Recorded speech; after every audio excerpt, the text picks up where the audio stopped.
that Batman movie tonight. Okay. I hope you're okay, even though we're going to experience nearly 3 hours of Zack Snyder goodness, if you even want to call it that.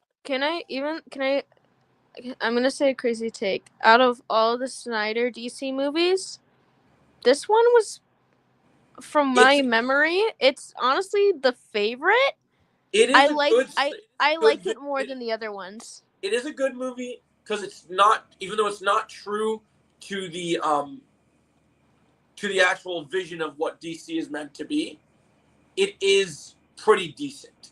It does have some major issues. The biggest issue is that Zack Snyder really wanted to rush out setting this film up to do Justice League. My biggest issue is that it's Gal Gadot playing Wonder Woman, and she's a bad actress. I think she's better as Wonder Woman in these films than she is as, I haven't even seen Snow White, but I guarantee she's better in here than she is in Snow White. All right. Get started. I'm ready. All right, I'm just putting my phone on the charger real quick because this is gonna be a long watch party. So what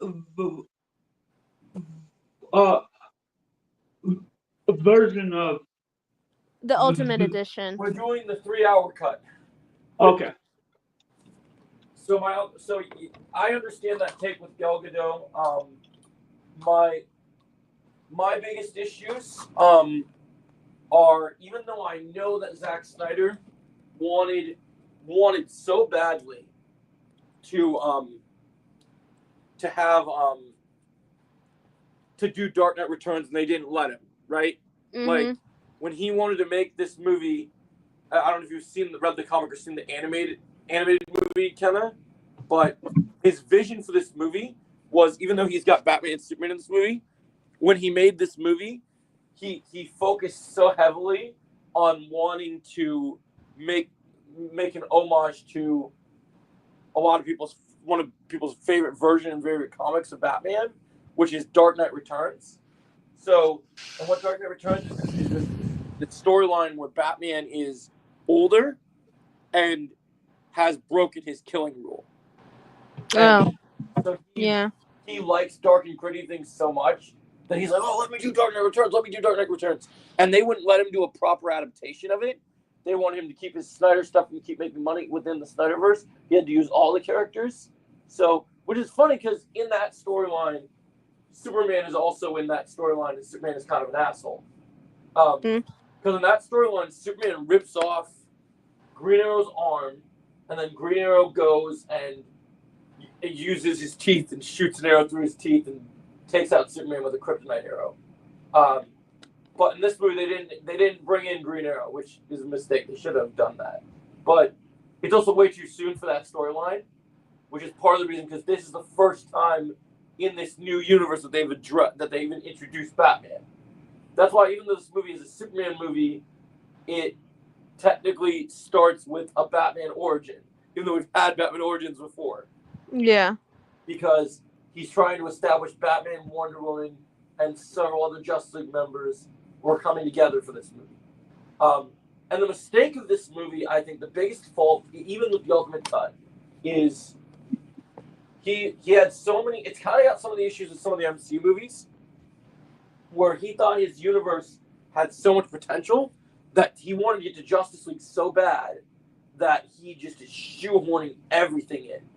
But the problem with his vision of Justice League is that he wants, I gotta grab a snack from the kitchen real quick before we get started, but his biggest fault is not only he want to get to Justice League so bad, but for some reason when he made Justice League, you can tell by his movies, he only ever cares about, even though it's not the right version of Superman, he only ever cares about Henry Cavill's Superman, right? So if you watch this entire trilogy, so if you watch Man of Steel, Dawn of Justice, and the Snyder Cut, it's all about Henry Cavill's Superman. The entire thing. So Batman and Wonder Woman are just side characters in his story. But he has gone on record that he wanted that he really wanted to make a Dark Knight Returns movie. And if we're doing Elseworlds in the DCU, and he got to adapt just Dark Knight Returns when he gets to tell his vision of Batman, I wouldn't mind him coming in, as long as he established that that's what he was making. Because I don't want him directing anything with regular Batman.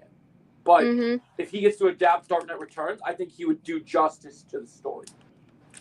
I even said, as much as I don't think he's that good of a writer, I wouldn't mind him directing Daredevil projects because he understands dark lore and like dark visuals and all that stuff.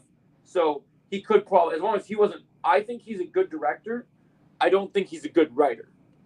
So I wouldn't want him writing projects, but I'm okay with him directing certain projects. Because I think he is a good director. I just don't think he's a good writer. And that's why I think James Gunn slaps him in the face, because James Gunn is both. He not only is the president of DC, but he's a good director, and he's a really good writer. Because he thinks all the projects he's made, whether it be Guardians of the Galaxy, the Suicide Squad, Peacemaker, he not only directed those, but he knew the storylines of the things he was telling. Like, and he thought it through. So I think that's really cool. And the other big issue this movie suffers from is, and this is why eventually, if we don't get to do it before Superman comes out, eventually we'll watch the whole series when we're done watching Superman. I think it'll be interesting for you to watch Superman and Lois eventually, at least get to the end of it once we finish. Because after you've seen this movie and you see Doomsday in this movie had an insane budget, right? Yeah. Oh, someone said, Colton, it's been a while. Hey, good to see you, Colton. So the crazy thing is, you look at Doomsday in this movie, he looks like a cave troll meets Michael Bay's Turtles, right? This movie had I think it was I don't remember the number of the budget, but it was like more than Andor. It was an insane movie budget, like near Avengers Endgame level money, right? But Doomsday looks like shit. Now, Superman and Lois is made from, it has a budget of like a streaming, even though it's a TV show, it's got that HBO Max money, right? So they have money to do streaming quality level stuff. But it's embarrassing that a $200, $300 million movie budget couldn't give us a good Doomsday, but in the best Superman live action show of all time, we got not only a good Doomsday, we've gotten probably the best Doomsday we've ever gotten in live action. Now, I'm not saying that when James Gunn does Doomsday in the DCU that it won't beat the Doomsday from Superman and Lois, but I'm just saying that of what we've gotten, the best one came from a TV show. Yeah. And a TV show that aired on, even though it was partnered with Max, they released that shit on the CW. So the CW has a better Doomsday than fucking a $200 million superhero movie. Yeah. That's kind of bad if you think about it. Yeah, true. Yeah. Pretty bad. Like, I remember when I saw Superman and Lois, and I was like, okay, you can't be serious, right? This isn't Doomsday, right? This is a kid. Like I saw Doomsday in Dawn of Justice. Like, that is a Michael Bay cave troll looking motherfucker. That is not Doomsday. Oh my god. And then all of a sudden, I saw Doomsday and Superman and Lois. Like, holy crap, that's like accurate as fuck. Like, what? I just couldn't believe it. I'll be right back.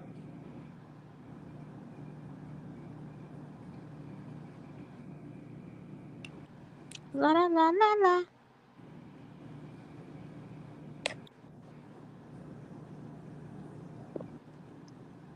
Are we doing a countdown? Are we all ready?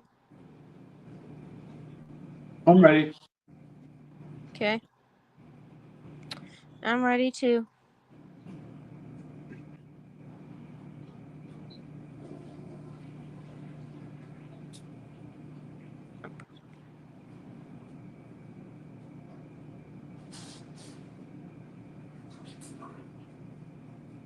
Joe, are you there?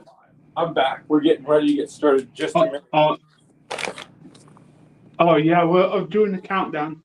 Yeah, I think the thing I hate the most about this movie is is the fact that, well, it does feature Superman very prominently. When they made the casting of Ben Affleck being Batman, right? And when you go from, like, you know, you had the same people that complained about Robert Pattinson complain about Ben Affleck. And I think the biggest thing this movie's selling point had for it was that everyone was saying Affleck was going to be terrible as Batman, right? And the Right. person that failed this movie, the person that made this movie not work, was the director. The thing that sucks is Ben Affleck is an amazing Batman, but he played the wrong version of Batman. You know what I mean, Kenna? Like Yes. like he could have been. If they did Dark Knight Returns, he still would have been my preferred actor to play the Dark Knight Returns Batman. But for this particular version, we need that. This Batman should be the Batman that we're getting in the DCU, right? When you launch this universe, you should have a Batman that is the animated Justice League Batman, right? Where he doesn't kill, and he's Batman, but he's dark and gritty and brooding, but he's still got that sense of hope and belief in humanity. You know what I mean? Like what it means to be a hero and be a beacon in his own heart. Yeah. And I still think that, well, there are some issues. I do really like. I will say this, for the budget they have, I think each of the superheroes' suits in this movie look incredible for what they had for their budget. Like, they're pretty good.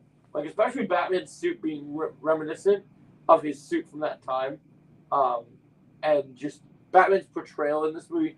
Until they revealed the killing thing, if the killing thing would have never been prominent, I think we probably would have had the best live action Batman we've ever gotten. Because Yeah, my thing is that I understand that it was supposed to be like an alternate universe or whatever, or like it was a nightmare vision, but Yeah. I really hated that Zack Snyder even had the idea to make Batman kill, because that defeats the entire purpose of Batman. And that's I the don't. And that's It, they it, would have done Elseworlds. They would have done this as Elseworlds, and he just wanted to do the story where Batman gets to the point where that's a version of Batman. the only Batman who should be able to kill is not Bruce Wayne, but Thomas Wayne version of Well, see, Batman. Thomas Wayne is the exception. But if you're doing the Dark Knight Returns storyline because of what Joker does, that's the only time where it's acceptable that Batman goes crazy, that they're allowed to do that.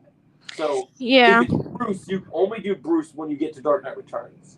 So that's the only time Okay. it's acceptable. Well, I'm ready to start the movie. Yep, I'm getting ready myself. Yeah.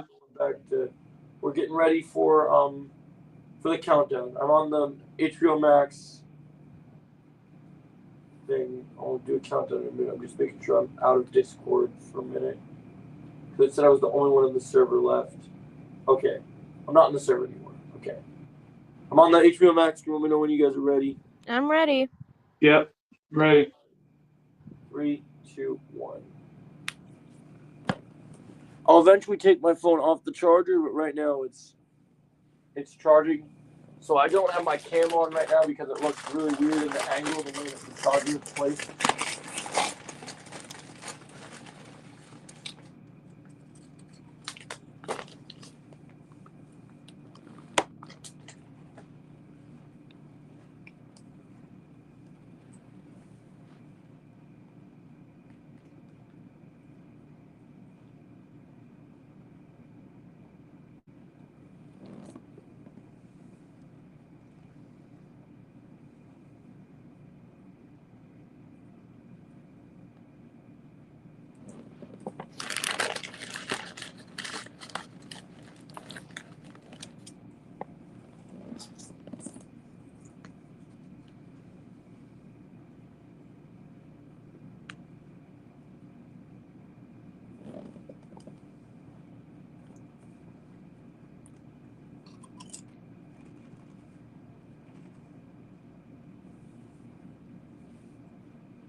There they are underground.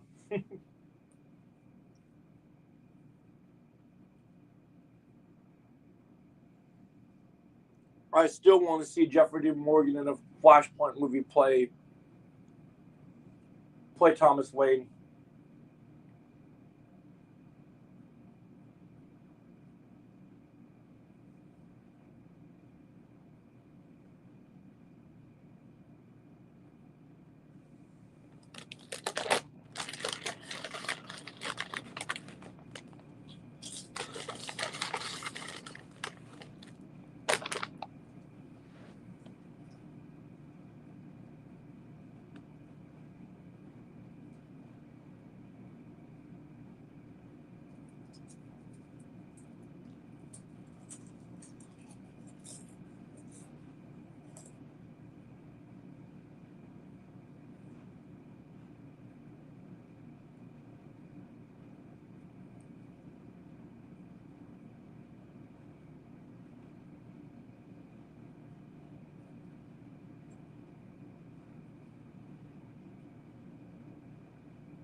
Really, Underground?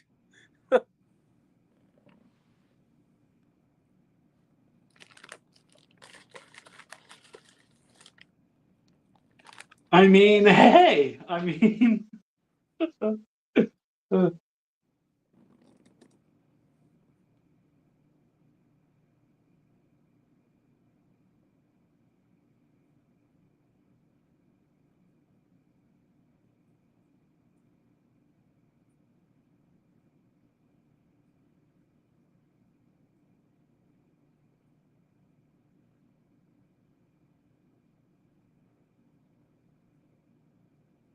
I still think it's crazy that this movie starts with a funeral and it ends with a funeral.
I don't know if you guys noticed in the credits of this movie just now, but this movie is written by Chris Terrio, and that's the person that wrote Rise of Skywalker.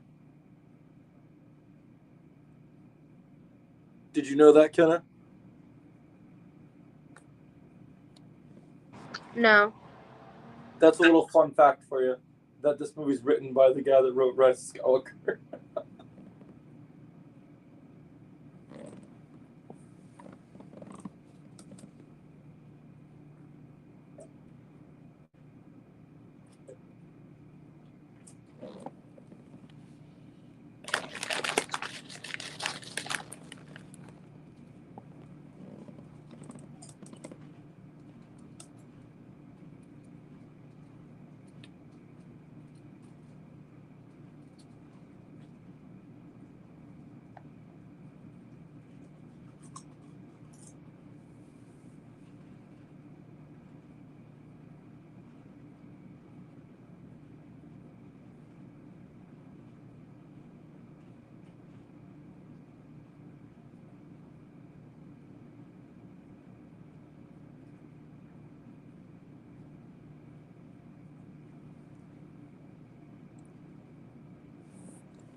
What's up, Chosen? How's it going, man?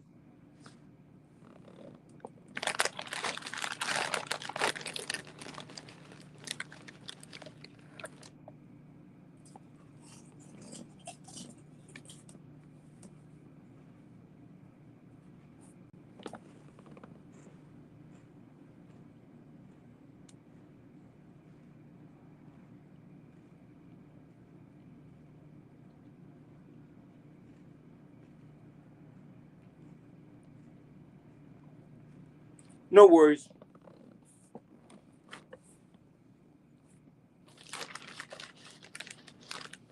Dang.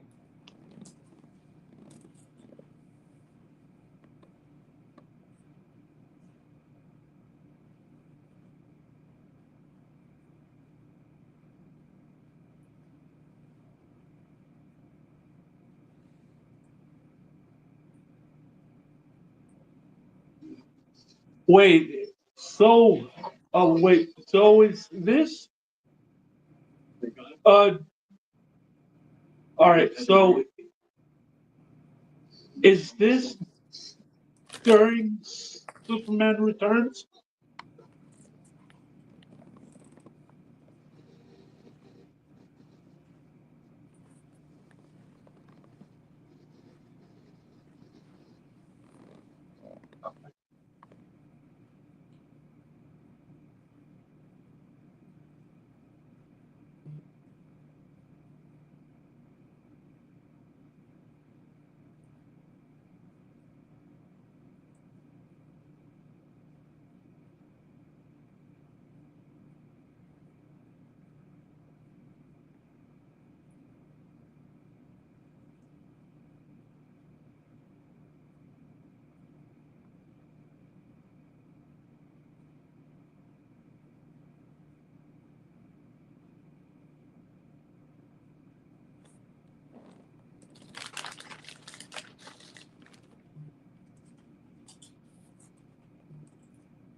somewhere there in the middle of the Indian Ocean.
That is not Jimmy.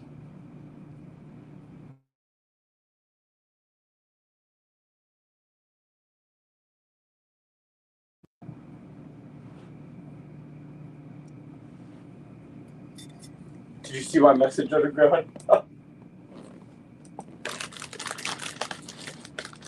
Yeah, I did.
I love that scene underground.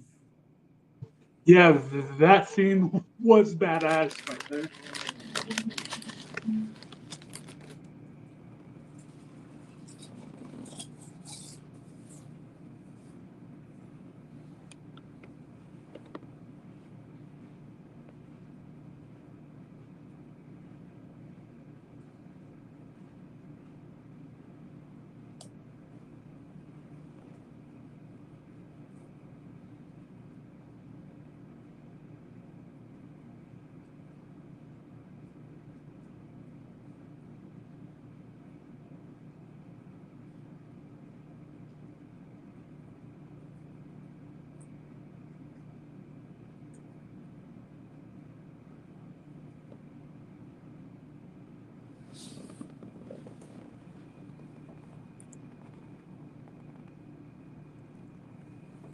Yeah, that's too bad that happened, man.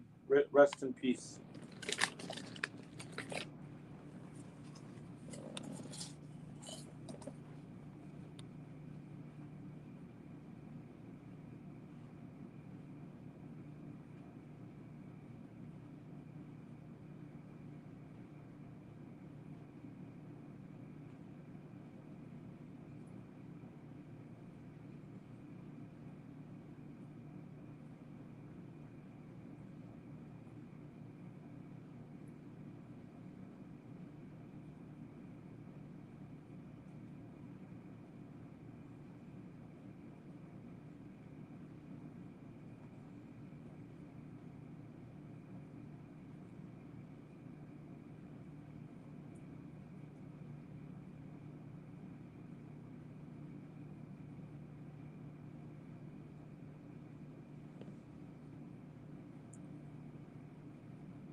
Yeah.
This is why you don't mess with Batman. Welcome to the stream, guys. How you doing? Yeah, this is why you don't mess with Batman.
Right.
if we had sequels, considering we get him.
Welcome to the stream.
goofy and quirky.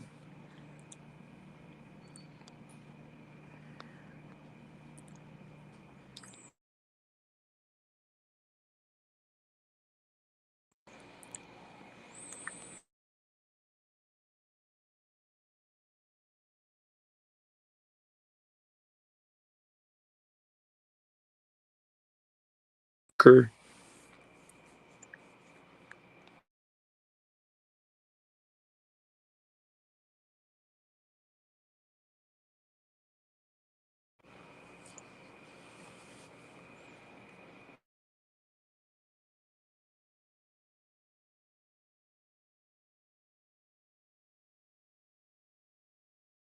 And the one that Bruce was talking to.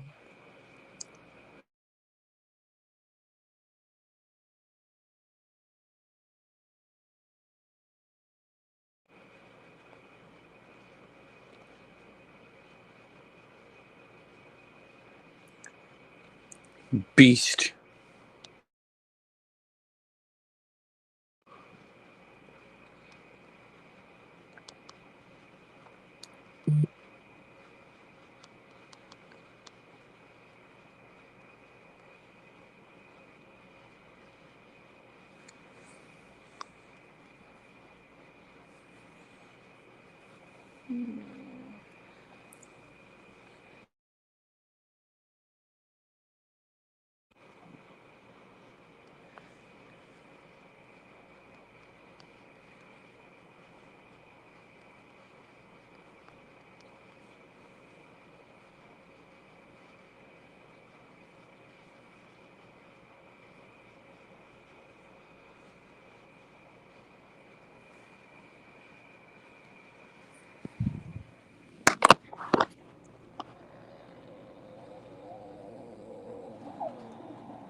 Suit.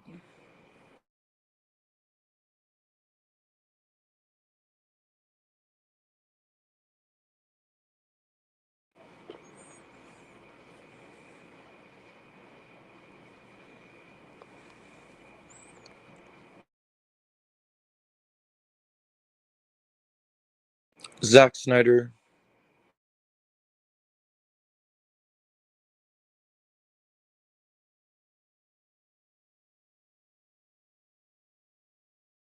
Opinion is fucking stupid.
Well, you scream this.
Irons Alfred.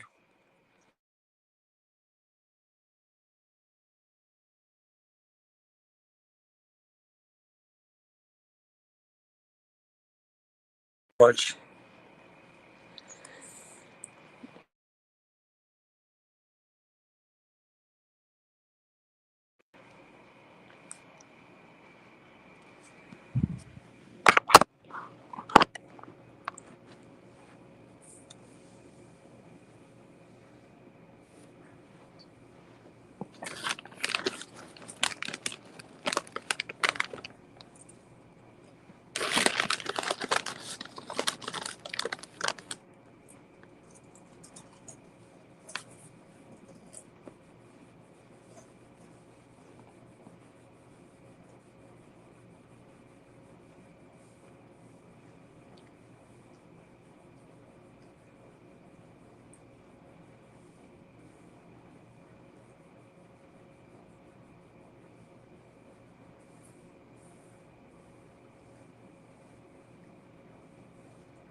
Next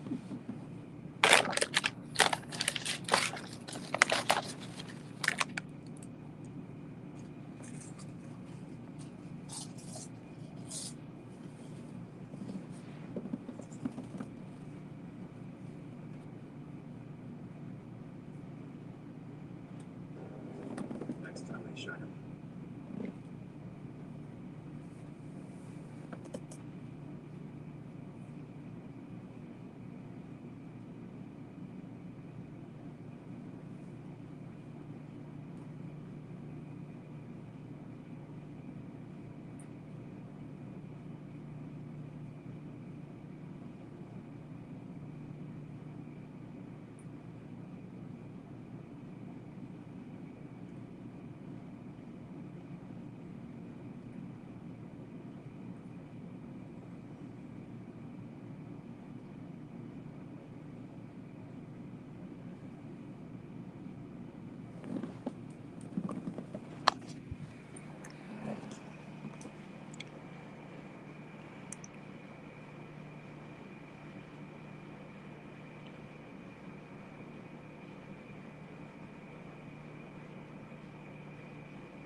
Welcome back. It was acting funky, huh? Yeah, it was.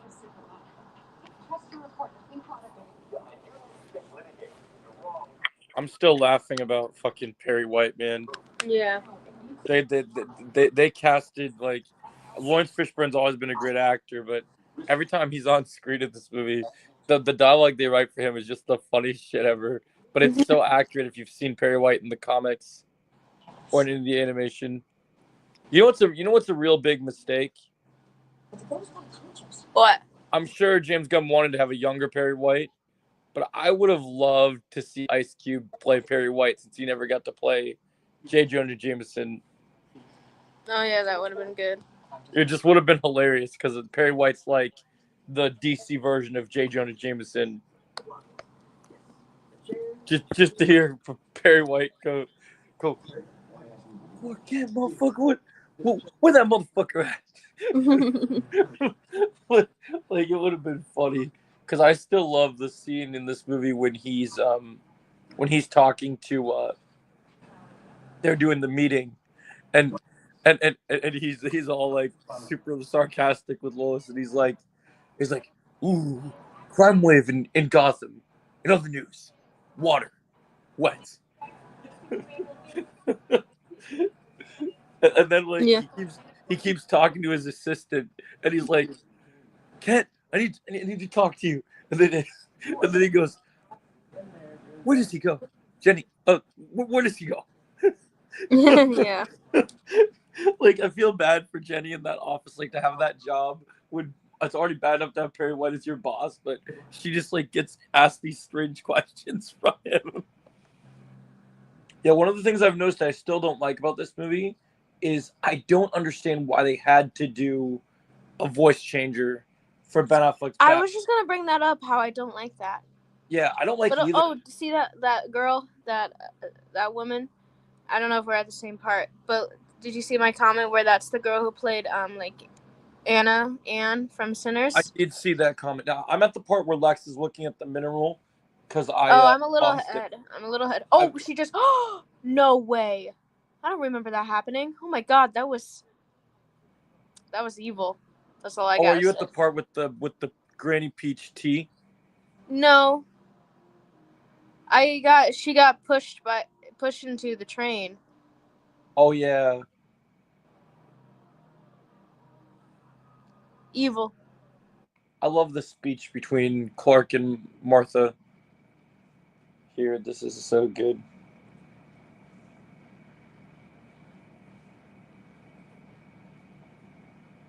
Okay, now I see her on the bus, the lady you were talking about. Yeah, this whole I don't know if you've pieced it together, but even though I don't think the actor was chosen right, one thing I will say is that even though he has his faults as Lex, they were definitely trying, even though he's way too unprofessional, to make Lex's plan really seem evil and cruel, right? So like his whole plan, everything he does, is it all builds to Superman and Batman fighting. But in order to get to that, because he's working with all these different secret contractors, he ends up putting all these threads together where it basically silences everyone that could blow the whistle on him. Because she knew about the incident, right? Mm-hmm. I also noticed something in this movie that I'm curious if you picked up on it when watching this movie. It's a good thing we watched this movie before watching Superman, because I'm curious to see how James Gunn handles the incident we see in the Indian city in this movie, in the new Superman movie, because I feel it's going to be compared to this desert scene. Oh, maybe. I'm sure Snyder fans are definitely going to compare it, but I think real Superman fans will believe that the James Gunn way is better. Because something that really bothered me about this, and I already knew that Zack Snyder's version of Superman wasn't that good of a version, but one thing that really bothers me is when they show Bruce's side of Zod versus Superman from his perspective. I just really do not believe that Superman would ever leave someone alone in a building to die just to continue his fighting the villain. Yeah, me neither. It just doesn't make sense to me that is a vision. I also noticed watching the nightmare scenes, I was trying to think like what's his like plan, because we're never going to see it, like what was he trying to accomplish? And I realized that he wants to make a shittier version of Injustice. Like when he said when he said to Clark, not Clark, when he said to Batman, you took away her, she was my world. Yeah. When you watch the I think it's the Snyder cut, during the epilogue, they show you that I think Joker still killed Lois, just like it happens in Injustice. Mm-hmm. But Zack doesn't understand DC lore, so he could never do a good Injustice version.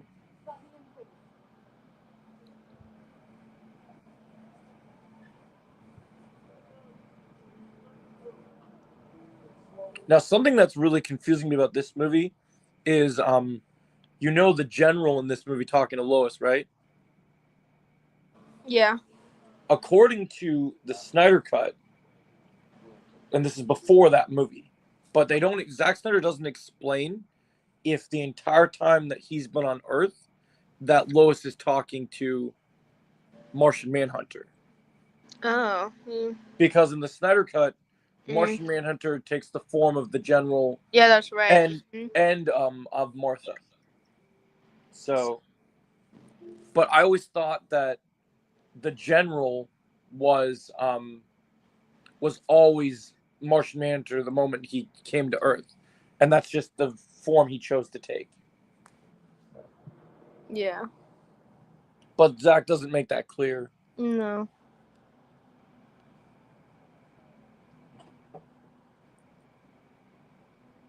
It's funny too. When I was watching this movie now, looking at the character, I don't know if you caught what I was telling Underground, but the movie doesn't do a good enough job of establishing it. But the guy that works for Lex Luthor that executed those people in the desert, that's a very famous DC villain. Oh. So that character is known as Anatoly. He goes by the comic book name KG Beast, because he's Russian. Mm-hmm. And in Arrow, he was Oliver's best friend, Anatoly, master of the Russian mob and the Bratva. And I was looking at his face. I keep thinking, I know that Keanu Reeves has been trying to do the whole Constantine thing, but if Constantine doesn't work out, just let him play KG Beast for the DCU and fight Batman and Green Arrow. Because honestly, I didn't know that. You didn't know that was Anatoly? That I wrote that in the chat to you? I didn't know that, honestly. The movie doesn't tell you it, but when I was doing research about this movie, just being a YouTuber, right? I wanted to know whenever it comes to a comic book movie, I always look up details about when it says an actress playing a character, and the script calls them this character, but the movie never reveals that to you, which is very weird to me. Yeah, very strange. They treat him like a modern random thug, which is just kind of weird. Weird. He does technically fight Batman later in the warehouse, though. But I just wish they built him up as an actual known threat. Yeah, they kind of just pushed him away, and Yeah. they're like, "Oh, we're done with you." Because he's a big deal when they're trying to. He's a big deal when they're trying to save Martha, because they copy a comic book panel from Dark Knight Returns, where Batman has the gun, and he's like, "I'll do it. I'll kill her," and then Batman in his voice changer says, "I believe you," and then he like shoots him, and it's like it's interesting because it's like, really, why is this a thing? Yeah. One of the plot lines of this movie I still don't understand, no matter how many times I see this movie, is I don't get, other than killing the senator, what Lex was trying to achieve by using the guy in the wheelchair. I think it was supposed to be, how I interpret it is that you have Superman in the Capitol, and then it explodes, and it's not necessarily trying to say that Superman bombed the Capitol, but it's supposed to push more anger towards him. Yeah, to make it seem like his fault for the tragedy, even though he had nothing to do with it. Yeah, one thing I was also going to mention about this, I don't know if I told you, when we were watching earlier in the movie, when Batman and Superman, I don't know half the stuff you know about DC, Joe. That's okay, Underground. I don't really have very many rivals in that department. People don't realize this, but I know more about DC lore than I do Marvel lore. Because when I was a kid, well, I had Spider-Man, Captain America, and Wolverine as awesome characters. I grew up. I got really into DC after the Batman animated series, Superman, and Justice League cartoons. So I started making DC my priority franchise. Like, to be fair, as much as I've always considered myself to be a Star Wars fan, I think I know more about DC than Star Wars and Marvel combined. Like when you really think of the things I've studied my life and what franchises, like it's kind of crazy how there's hundreds of DC YouTubers and they know a lot of things. And like, I feel like, I could be I would be like the Star Wars theory of DC, even though there's other DC content creators that have more bigger DC YouTube channels. If I would have prioritized DC from the beginning and that's the only content I made, I would have been like the Star Wars theory of DC. Because I know all the shit, which is just crazy. Like Like, so that's interesting when you think of that. Like, because Underground mentioned that in the chat. I was like, yeah, I do know a lot of stuff. Yeah, the other thing I was gonna say was I don't like how, I don't know if you noticed, it's a subtle change, but I don't like how in this version of this movie with Lex Luthor being as weird as he is, I Mm-hmm. noticed they made Mercy Graves Asian in this movie, and I really don't like it. It's not something that should bother me, but it's just like it's something that's such a important character, and it kind of is very crucial to her being like kind of a white woman that just works for Lex, and being his driver and everything. So it just is a weird change to me. I don't think it really affects the character at all. I just think it's different to me. It takes some getting used to, so it's just hard for me because that's not how, when you watch the animated series and you see Superman and Batman team up and Mercy's always there, my brain has a picture of Mercy, right? The way she looks, it's gonna pick on that brain because for years she looked that specific way. It's not necessarily anything wrong. It's just that they did something different. And my brain kind of has to remember that it is different, and it kind of just processes that and changes going back and forth. Mm. Because it's not how she's meant to look. Her hair's not the right color either.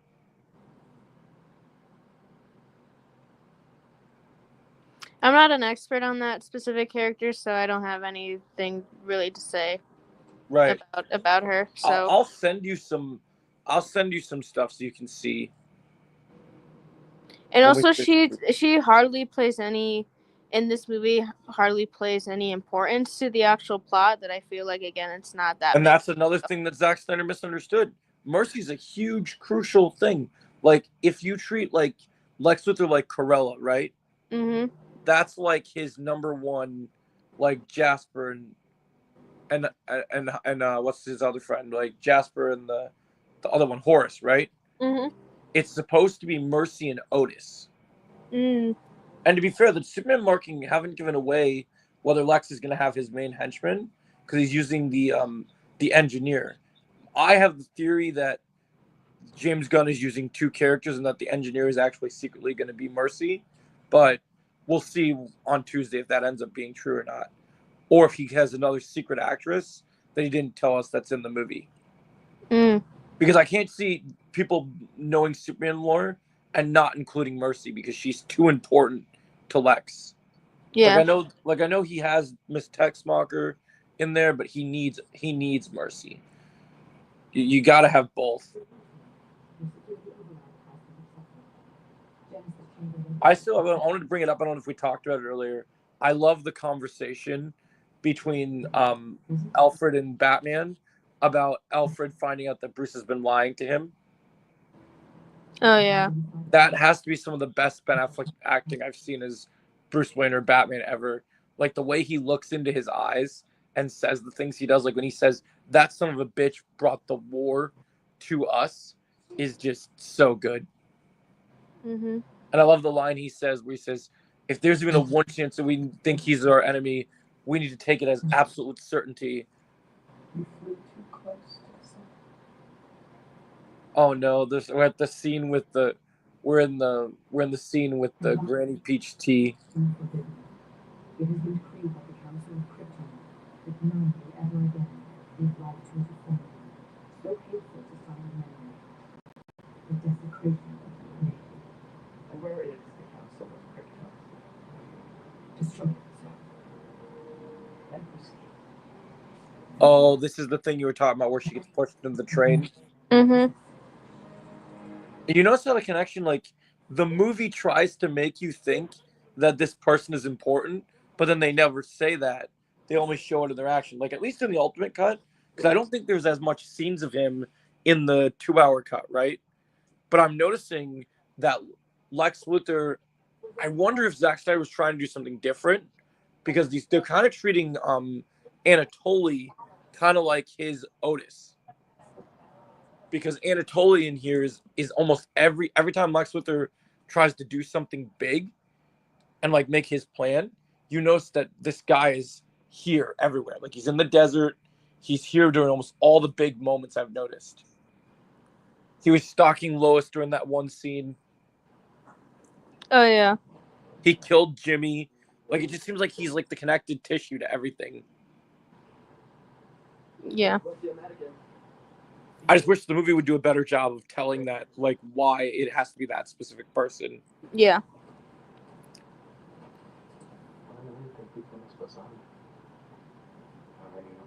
I also think the way this movie handles the politics of whether Superman should save people or not, Mhm. it will definitely be better handled in James Gunn's Superman. Like I feel like this version doesn't really do a good enough job with like conveying to us why the conflict happens. Mhm. Like I just noticed that like when they're doing the whole Senate hearings and all that stuff.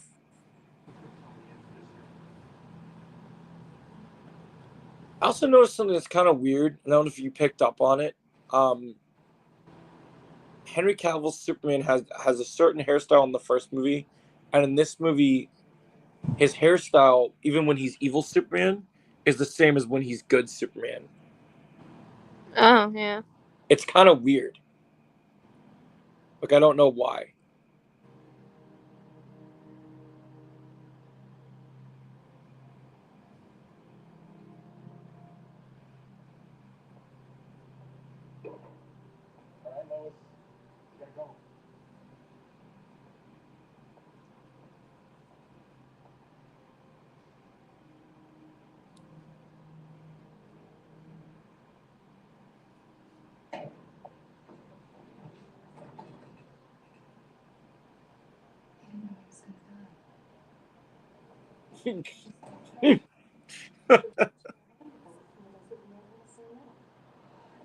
Her face when she looks over at the peach tea is hilarious.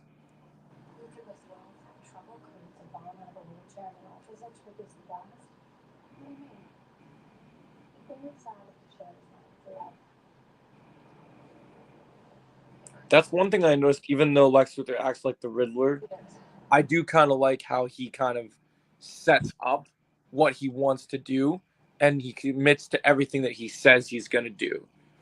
Like when he tells people it's kind of that he tells people there's plans. I hope James Gunn's DC goes up in phases like Marvel did with their movies. They're not going to do phases. It's going to be more like chapters underground. It's going to be more like reading a book. Because the phases thing didn't really work for Marvel. Like, they tried to do that, but also James Gunn spent enough time at Marvel realizing what needed to be done that would be better. And I found out, I was talking to you about that report about that Huntress show. Yeah. James Gunn devised a plan to, throughout the DCU, there's going to be more than just Korean foreign projects. There's going to be Brazil and Korea and Japan. So you're gonna get characters from those other countries, and when they play the shows and movies in those other countries, they'll use their respective language, but then we'll also be able to use English here to still enjoy the same storytelling, which I thought was interesting. Oh yeah, and then the explosion.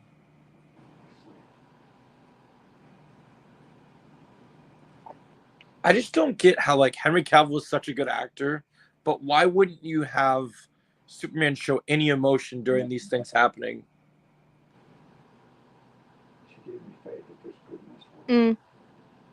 Like in the scene where the whole courthouse blows up, he just stands there. Like, there was nothing he could do. No, but there should have been that should have been a scene where the actor, the job of the scene, he should convey emotion in that scene, right? He did a little bit of emotion, but it just wasn't strong enough. Yeah, I just didn't feel like the clue of the writing and the conviction, it's just not there. I wish that there was, because I think in Superman we're going to see Clark have a stronger reaction to things like that. if he can't save someone, it's going to weigh on him. And you're going to see that. One thing I do love that I think Zack Snyder or whoever the writer was got this right, and I didn't talk about it earlier. I love this scene when Lois is devastated by all the stuff that was happening in the desert, and Clark hops in the bathtub with her, because I think that is very Lois and Clark. Like, even though I don't think I is thought the that best, scene was cute. it was a very nice, because Clark is meant to be like this super romantic person, like, to Lois, and I think that they conveyed that really well. And the sad thing is, I think that's like the height of their relationship. Like, I think that's the best scene they ever conveyed through these movies between those two. It's just sad they put that scene in a movie where he dies like 10 frames later. Yeah. But then he does come back, so it's not that big of a deal. But I don't know, it's just too bad. Oh, we're going back to the Nightmare Vision? Oh, no, we're not. Okay. I was confused because it jump cutted from one scene over to the scene of Lois talking to the cops, and I was like, I thought they were going to go to the Nightmare Version again. It was like, oh, okay. It was a weird edit, weird cut.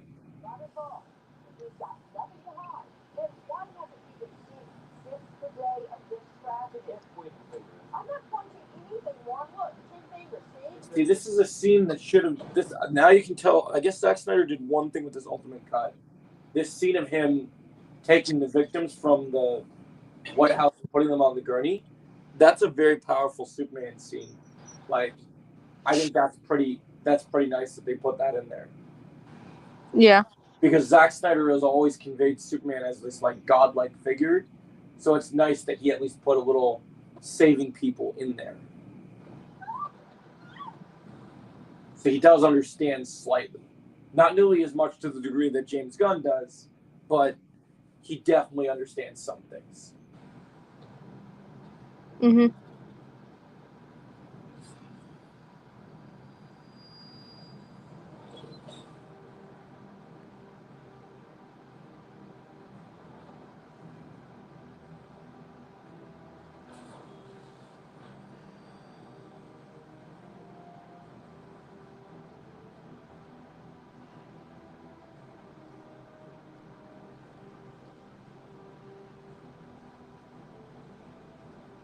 I saw fan art today posted online where people said the day that the Snyder fans and the DCU fans will reunite is when Henry Cavill is standing next to David Cornsweet Mhm. as both Superman. And I'm like, the sad thing is, I want to believe that day will be amazing, will be better than anything in Infinity War or Endgame ever when it happens in Crisis.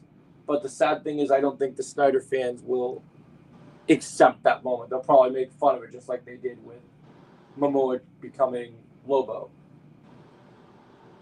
You know what I mean? Yeah. They just seem like people that can never be pleased. Like, I think it's a really cool thing that if both actors get to share the screen together, especially since David said he's been writing Tyler Hoechlin and Henry Cavill yesterday. So I think that's pretty cool that they've established that friendship. Yeah.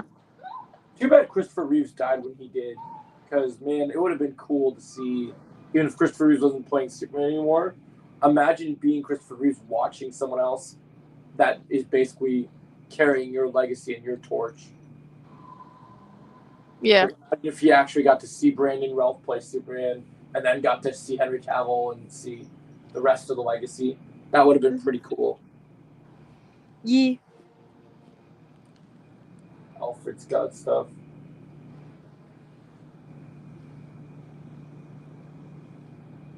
Oh wow, we only have 1 hour left. Yeah, it goes. The pacing's good, actually. This is still shorter than the Snyder Cut. Yeah, and that one, I'm sorry, I hated the Snyder Cut. The I Snyder found- Cut has so much I found- unnecessary. The I Snyder found no enjoyment in it at Cut, all. there's certain scenes I like because I saw the vision, but the whole overall movie is messy to me. Like, there's a lot of things that don't need to be there. Like, 90% of the Aquaman stuff, of, like, being in the village and stuff, they could have cut that out. Mm-hmm. And I hate the Flash stuff in that movie. the Flash stuff pisses me off so mad because you know all the charges that were attached to Ezra Miller, they made him so much more creepy in that movie by some of the ways that he talks and acts around Lois. It makes him look like a pedophile. Mm-hmm. Like, you know the scenes I'm talking about, right? Like, Yeah. it's really creepy. And I'm sure when Zach wrote the movie, he didn't know that about Ezra Miller, but it just doesn't help his case when that movie came out that it didn't look good. I think my favorite part about the Snyder Cut is that you get to see the epilogue of like seeing what the Nightmare Vision would have eventually turned into for future films if they ever did future things. Yeah. I still think one day it'd be interesting, as long as it wasn't the main universe, it was just Elseworlds. I've always told people, if it's treated with care and if he does truly come back and want to continue his vision, I'd be okay with Zack Snyder coming back and making his continued Justice League story, but just as Elseworlds, where it doesn't connect to anything, right? Just to see what it would look like. Yeah. But then you got to find a way to get Ben Affleck to come back, and that seems like a tall order. Yeah, and I think Ben Affleck's done. Yeah, he feels very much like the way that they don't show you it in these movies, but especially with Justice League, with both versions of it, there was some bad. In this movie, they list a certain creative that's a comic book creative name. What is his name? It's like I think it's Jeff Johns, right? And Jeff Johns like abused Gel and really went after, like, I don't know, he's really rude to all the actors apparently when they're filming. No, I did not know that. Yeah, he might be a good comic book creator, but he's a horrible person apparently. I just remember hearing how horrible he was.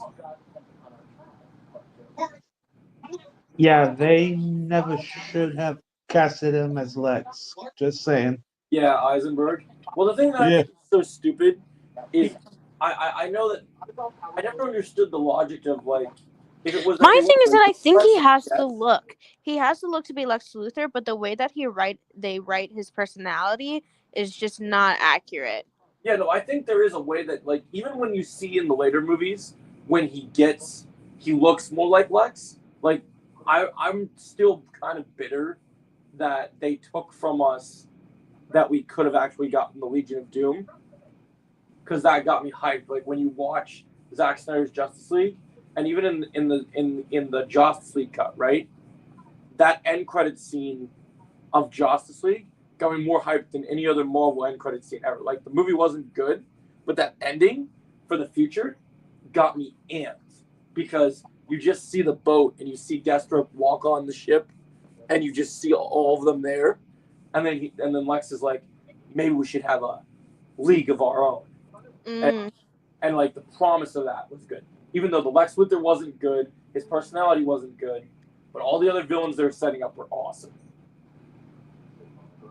Like, they were gonna have Black Manta there, they were gonna have some other villain from Wonder Woman. They had a lot of promise. Yeah.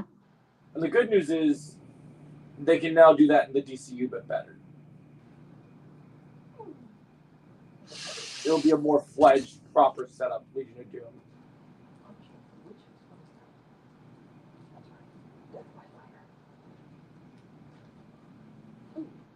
I was mad when they cast Eisenberg, because I've told people a million times that it was a no-brainer and he even wanted to do it.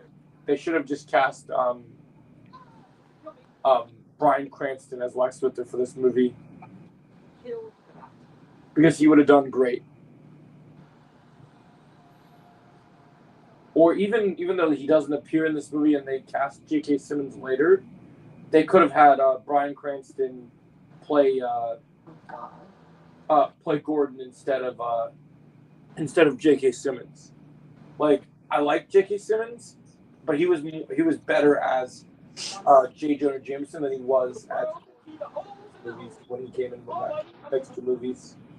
But he wasn't a bad Gordon, but I think Cranston probably would have been better.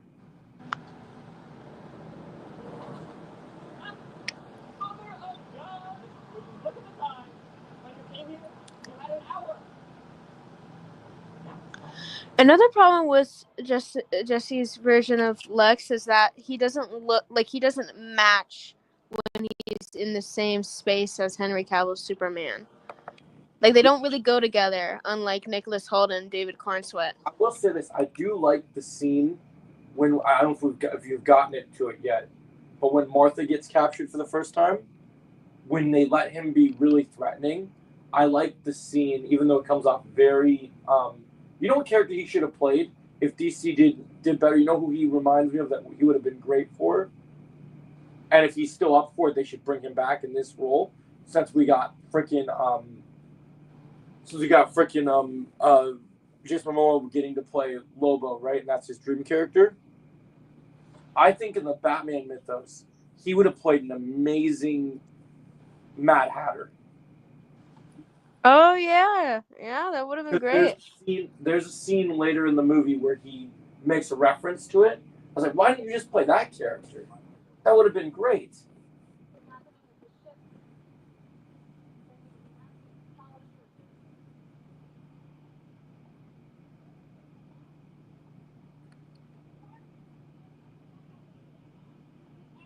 So I think Eisenberg is a good actor. I just think he's in the wrong role for him.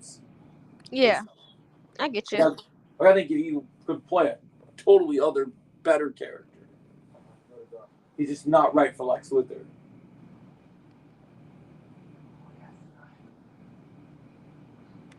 That's why you can't just cast based off the look. You have to make sure that they have the personality. That's why I love the way that James Gunn does the audition process. Because when he wrote the script, he's not going, oh, this actor looks like this character alone. He's looking for the whole picture. So, like, it's not just that David Cornsweet looks like Superman.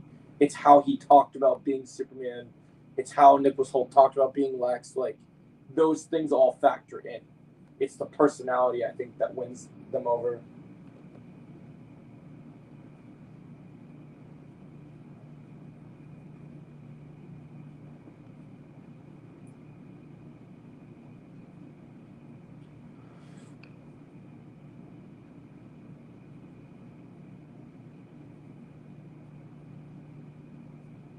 I like this scene. I'm glad that they didn't have this scene in the original cut, so I think it's nice to have this scene between Lois and Clark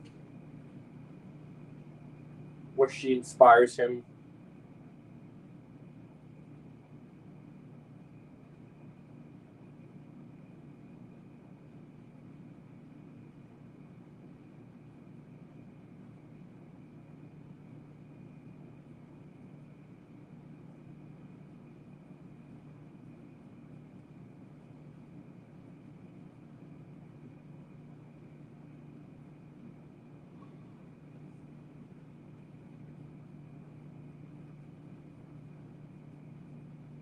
I think the best part of this Ultimate Cut that did set up Justice League pretty nice is when he goes to get Zod's body and make Zod into Doomsday.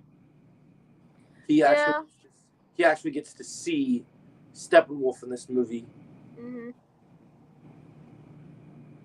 which I think is cool that they did that. And I'll say this much, and maybe a lot of people won't disagree. If you look at Steppenwolf in Zack Snyder's Justice League, if you look at Steppenwolf in the Justice League versus Steppenwolf in the Snyder Cut, one thing I'll give the Snyder Cut is I would say that in this universe of this version of the DC canon of just looking at the Snyderverse universe, because we didn't get to see Darkseid be a full-fledged villain, Steppenwolf was probably the best DCEU villain we ever had. But the fact that they did him justice in a movie that was as messy as the Snyder Cut, I think is pretty impressive.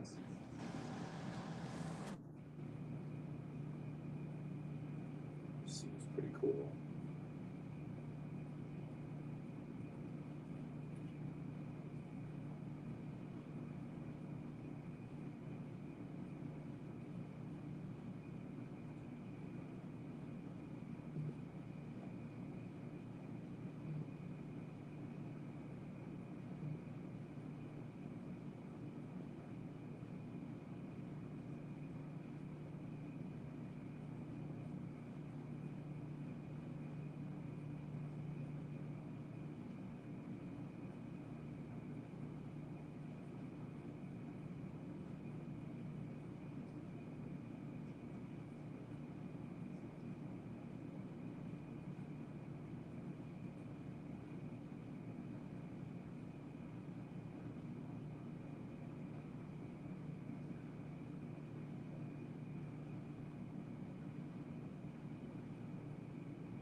really do love that they showed that Batman made his that Bruce made the kryptonite spear himself, and the fact that he, like when he's working out, he made all his gadgets. So I think that's a cool detail that show that he's smart to do that instead of just paying people to do it. Because in the Dark Knight movies, he paid Lucas Fox to just go and like make all his stuff. So it's cool that Bruce is doing all his stuff at this age in his life.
Oh yeah, man.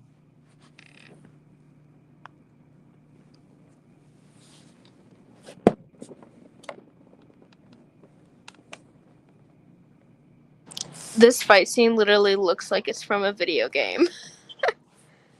Yeah, it really does, honestly. Like everybody talks trash about how like the final fight between like Killmonger and Black Panther look like PS2 graphics, but it's really this. This looks like a PS video game graphics right now rather than a Talking movie. about the fight scene when Batman and Yeah. Yeah, when Batman and Superman are fighting. Oh, I love that fight scene. I think it's incredibly accurate to how it should be. Well, no, it's not like I just mean like it looks like it's from a video game. I like the quality. That's a compliment. Like when you think of it, like a lot of great video game movies are being made. So I still think that the CGI in the Black Panther versus Killmonger fight looks like a PS2. I don't think it's bad. I think this is bad. I don't have Crazy. no. Maybe I need to rewatch the Black Panther. I should rewatch it, and then maybe I'll update you if my opinion has changed. But I've like Marvel CGI the amount. has 100% always been worse than DC CGI. Like the worst DC CGI is it's not even CGI. It's more of a creative choice. In the first Wonder Woman movie, when the villain has the big bushy mustache and he's wearing his like Ares costume, that's probably the worst there's ever been.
I mean, I feel like the thing with the Batman and Superman fight is that's always going to be hard was because of how powerful Superman is. It's really hard to make it where Batman is able to beat him without having some sort of like Iron Man like tech, you know. So like, Mm-hmm. so that fight was always going to be tough. But I think for what it is, if you know that version of Batman's suit that he uses, I remember there was a day where there was an action figure I really wanted, and it was an Amazon exclusive Batman figure, and it glowed in the dark because of the kryptonite. That's one of the coolest scenes. And what I love about that fight between the two of them is there's subtle moments in there. Did you know that before Kevin Conroy passed away, Kevin Conroy said, this is why I'm so mad that Affleck walked away because of the abuse? Because you know what Kevin Conroy said? What? Kevin Conroy said before he died that Ben Affleck is Batman. Oh, yeah. Because there's some scenes in that fight when they're first talking. There's a scene where Superman thinks he's getting the better of him, and Batman cracks a smile, and it's ripped immediately from the Batman animated series. Like there's so much Conroy in it. I don't know if you got to that part of the fight yet, but if you watch it, very Conroy-esque.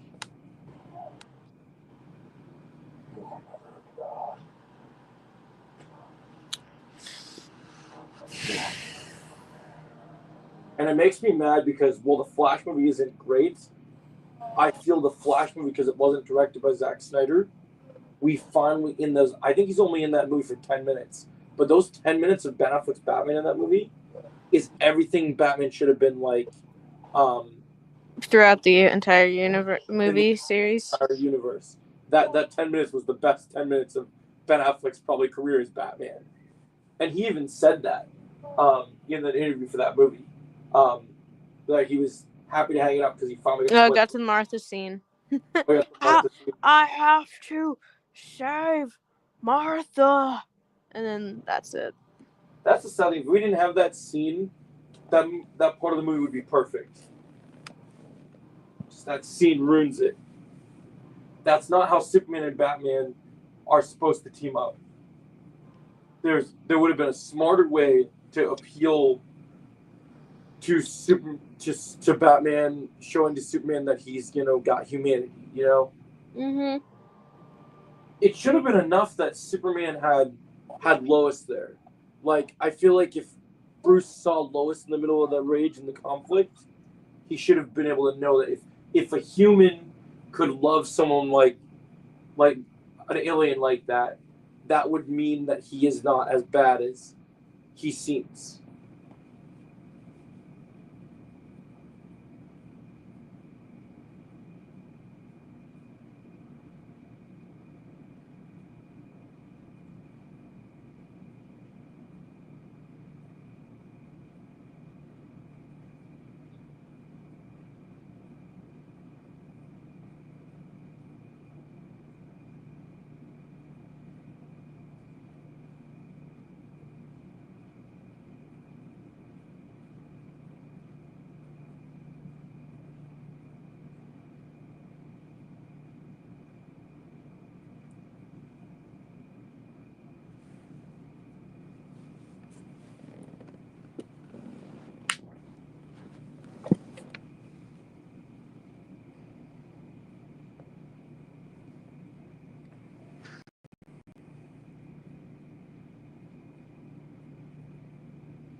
Yeah, we are underground.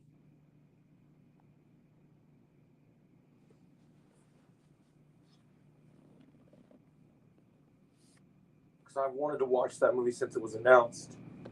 I love Batman Ninja.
long ago.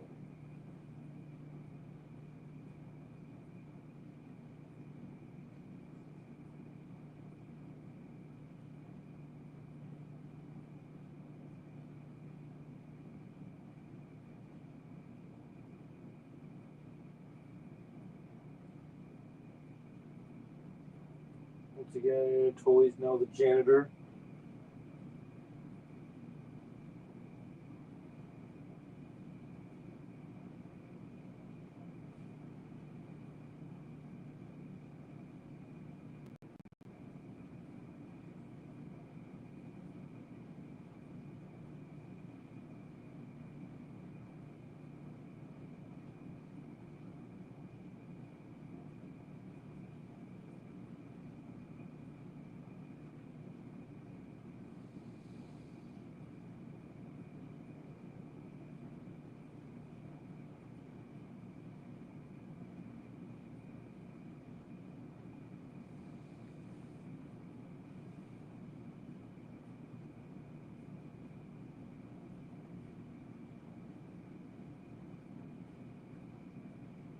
I will say this: if it wasn't for Henry Cavill playing Superman, we never would have got that iconic line when Superman is being taunted by Lex Luthor with his mom, right? And he says to Lex Luthor, "I'll take you in without breaking you." I think that scene is iconic. Yeah. So you're gonna do this dark Superman. I think that's a pretty good line to do.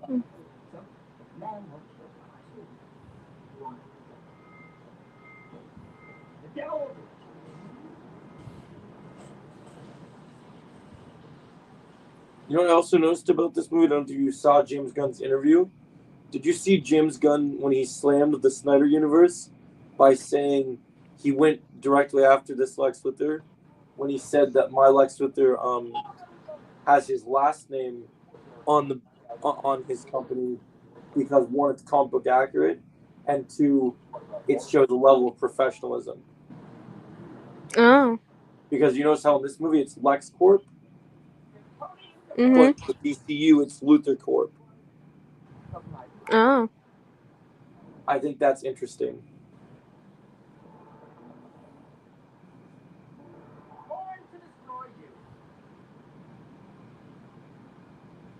Your doomsday.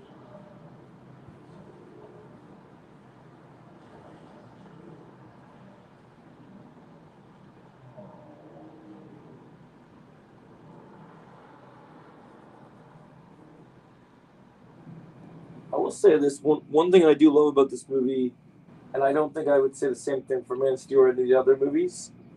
I think this movie in this universe has the best superhero soundtrack for a darker movie like this of these Snyderverse movies.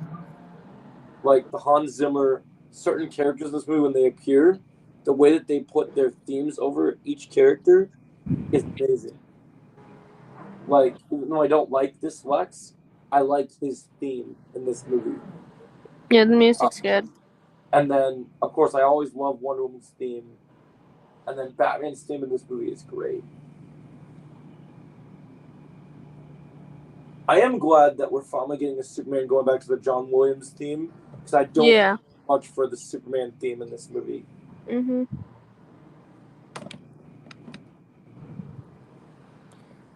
No, you should watch the Death of Superman animated movie because that has Doomsday in it, and that it was really emotional. Oh, I've seen that movie before. I'm not watching it in my.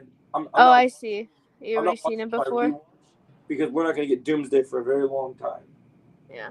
So it's not relevant right now. Oh yeah, But it was a very good movie when I Oh, I watched love it. I saw it when it first. I got to see that in theaters when it came I out. saw the They comics they released the book animated about movie in that. theaters? Yeah, they did a double feature for it. Oh, interesting. Yeah.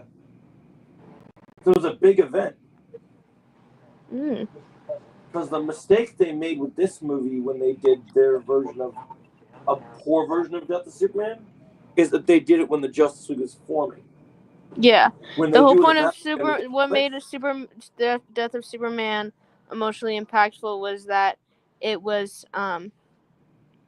they were already formed and bonded. Yeah, and what makes it so impactful is that everyone in the Justice League knew who he was and what kind of hero he was. So when he dies, it affects more than just Lois. Mm-hmm.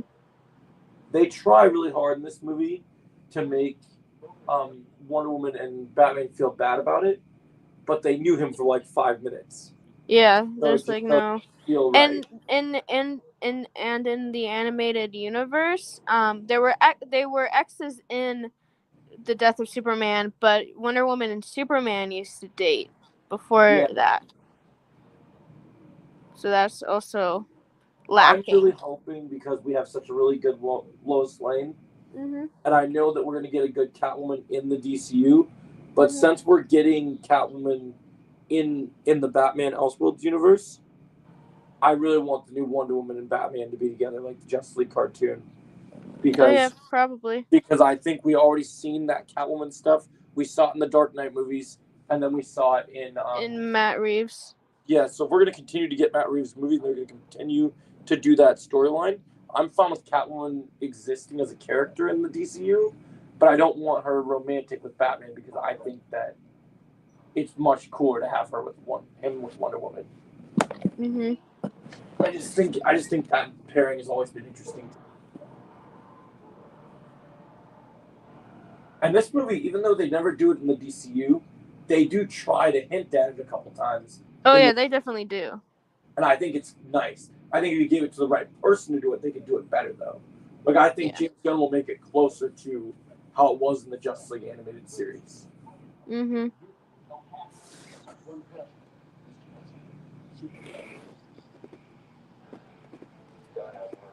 I saw, even in the little shades of bits of pieces we see her in this movie, I do see what you're talking about. Why Gal doesn't make a good Wonder Woman. Well, her line delivery's bad. Her line delivery is bad.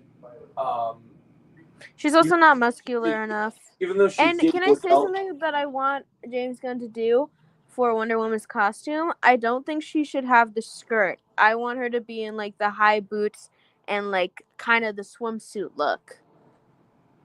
he could do that. It just depends on what he wants to do. Very Silver Age comics. Mm-hmm. So whenever she wore in Silver Age, he'll probably give her that.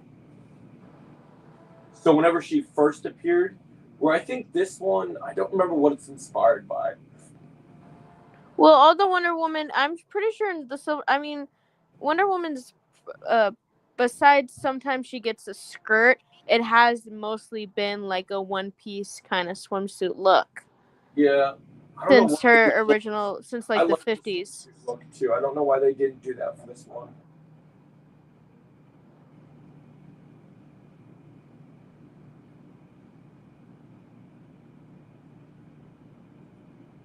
Oh yeah, Silver Age Wonder Woman. She had like, kind of like, they're kind of like shorts. They're like long. Yeah, they're like swimsuit. Okay, so it's about what you would expect. Yeah. Oh yeah, I'm gonna go to the restroom real quick. But what I was gonna say, last thing about Wonder Woman is, I tell you the thing that James Gunn said that since he's worked with the actress who plays Andor's sister, right? Yeah. He pretty much has said he'll audition people, but he's already thinks that she would be the best candidate. Yeah. And you know what's funnier that nobody ever talks about? She's already got connections with DC, because not only does she know James Gunn, but you know who she's dating? Who? She's with Jason Momoa. Oh. Like, they've been dating for Oh a yeah, long that's time. right. Yeah, you told me. Mm-hmm. And I remember when I first saw pictures of, like, when I was one of the first people when I couldn't talk about the Momoa was Lobo, but I knew. I remember when I saw some image of the two of them together, and I was like, she looks like she would be Wonder Woman. Like, when I saw her picture, I was like, how funny would it be if he's Lobo and she's Wonder Woman? Because eventually those characters are going to cross paths. Yeah. I totally want to see it.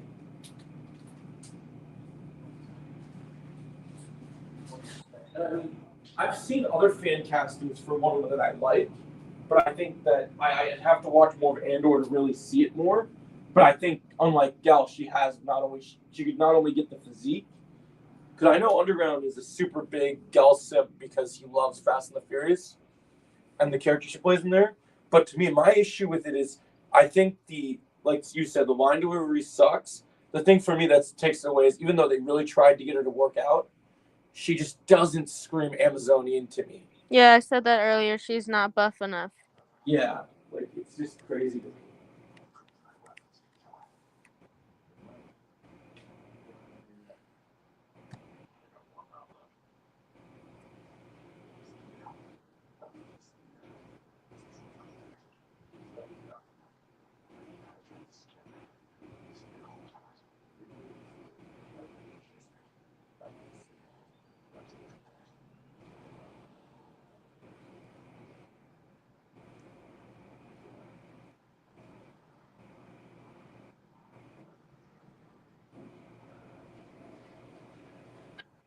It's funny to me too, because when I remember when, I don't know if you ever saw the meme, but there's a meme out there, and I still think this is the case, even though Chris Hemsworth has worked out before Marvel movies to get ready to play Thor.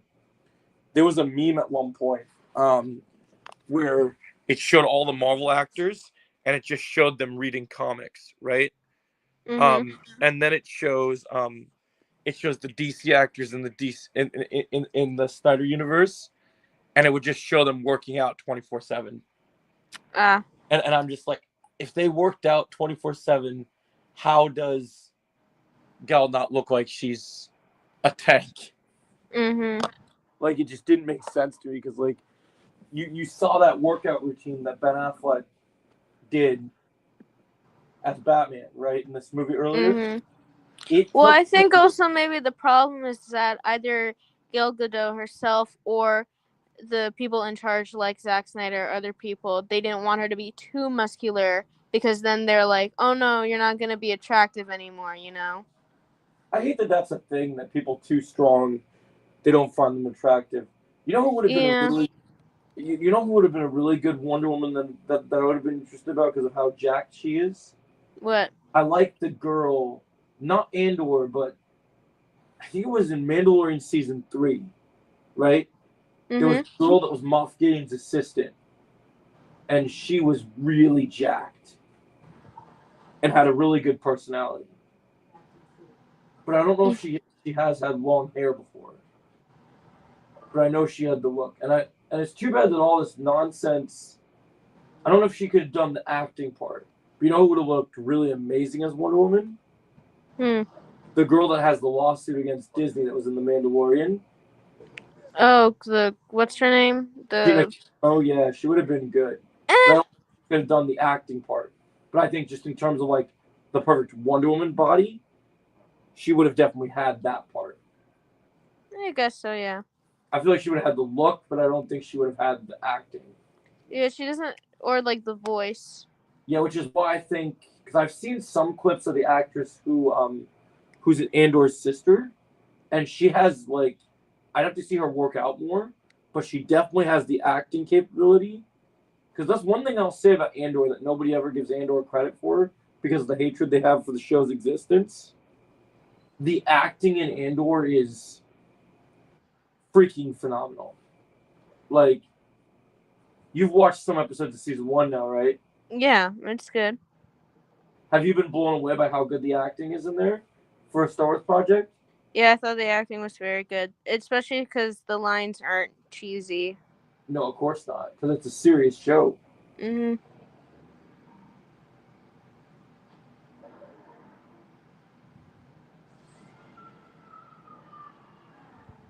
Man, this scene breaks my heart when she kisses him and then she's gonna not see it, get to say goodbye in a minute. Oh, I love the scene. This. Boy, do we have problems up here.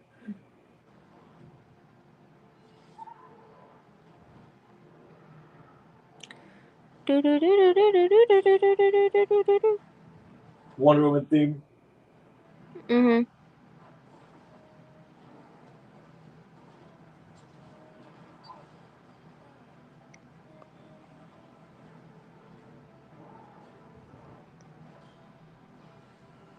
I love this scene of Lex Luthor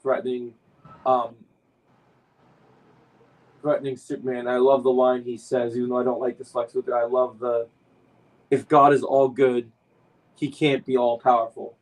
Mhm. Because that really hits me. Yeah, that was a good line.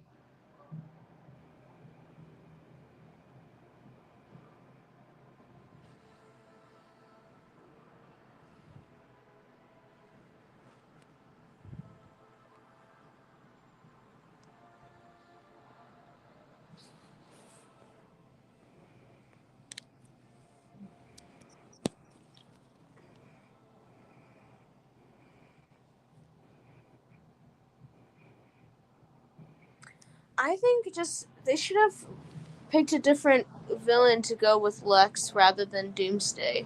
Well, yeah, that's what I was gonna say. I was wondering who that would be because I like the idea that with even though we're not doing Death of Superman in Superman, I like how already Lex has mass-produced his creation to go after Superman.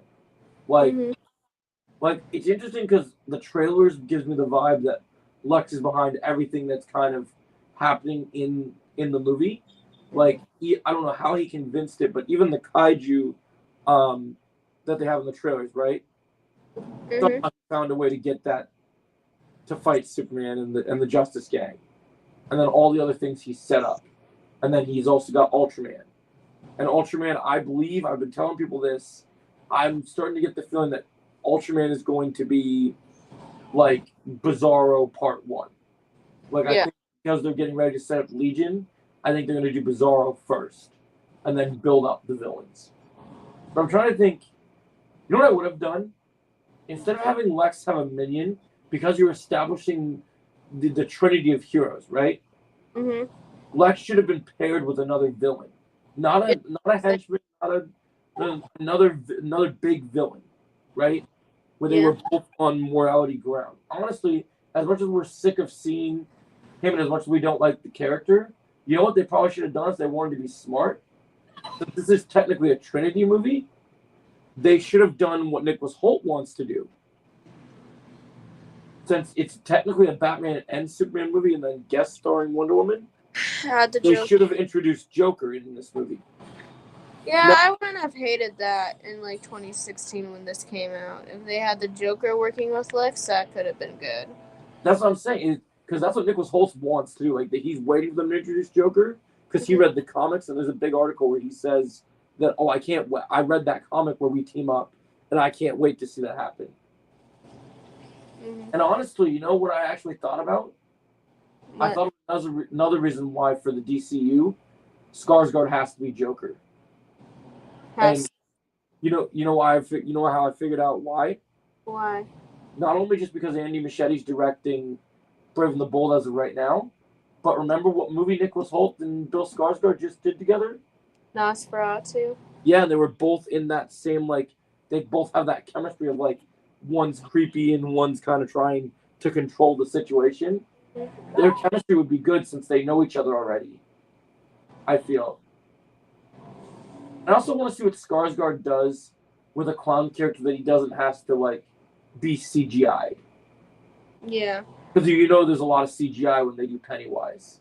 Yeah. So I'd love to see what can he actually do as the actual Joker. Mhm. Would he be the most? Well, they only use CGI when Pennywise is transforming into something. Joker. He's in the full makeup and costume Yeah, when he's just the clown. I just meant that with Joker, with the Crown Prince of Crime, he doesn't ever turn into anything. He's just Joker. He's just Joker 20. Yeah, I get what you're saying. So I think it'd be fun to see that. And honestly, I was talking to Retrolad about this today, and I think James Gunn's secret project, because Marvel's never done this, might be a Trinity movie. I think what they might be doing is the main heroes of DC being Wonder Woman, Batman, Superman, and Supergirl versus a group of villains might be what he's planning. Because Marvel's done certain movies with they did the Marvel, it's a team up movie with girls, but they never did a movie with just their main heroes on a team other than a big team like Avengers, right? So a Trinity movie would be cool because you're taking the pillar characters and the main heroes as established before they become Justice League. You get to see them work in a team in a smaller circuit. and I think that'd be cool.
I'll say this, even though I do like certain elements of Henry Cavill's Superman, every time they do the heat vision in this version, it's really bad. Like the way he does the heat vision where his eyes like kind of slowly fade out. Mm-hmm. It doesn't look as good as that shot in the. I saw a thing, you know, the shot from the trailer where Superman's fighting all those things and he does the heat vision and just eradicates everything. Mm-hmm. There's a new TV spot at the end where it shows the PG-13 banner and Superman's floating above and his heat vision is just happened and you see his eyes. It looks like James Gunn like probably spent his entire life editing the shit of that thing because it just looks like the greatest comic book scene I've ever seen. Like it looks so clean in just like a single image that you know in the movie it's gonna be like crisp.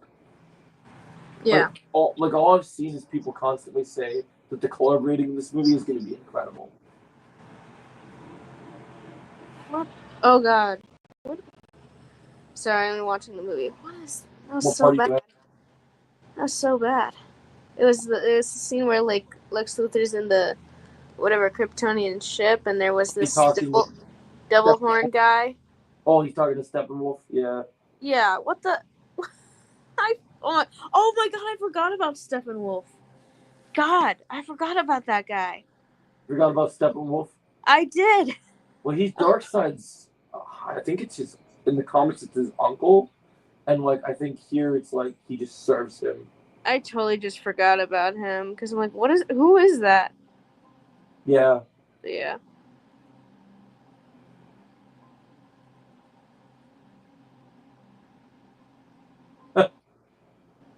Why they gotta make him act like the White Rabbit? Forget the Mad Hatter. He's acting like the White Rabbit. It's like you're late. You're late for a very important date. God damn.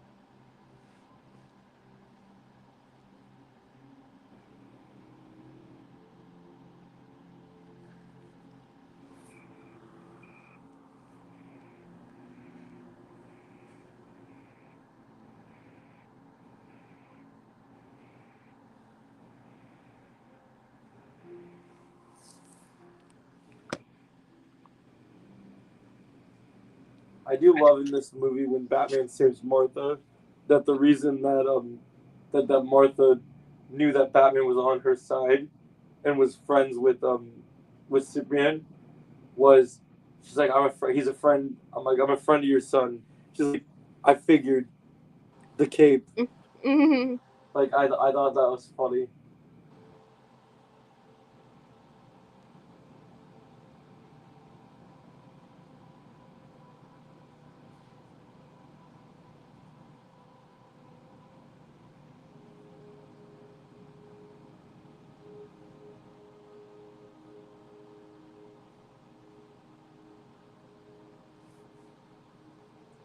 God, I still am mad that they literally um are moving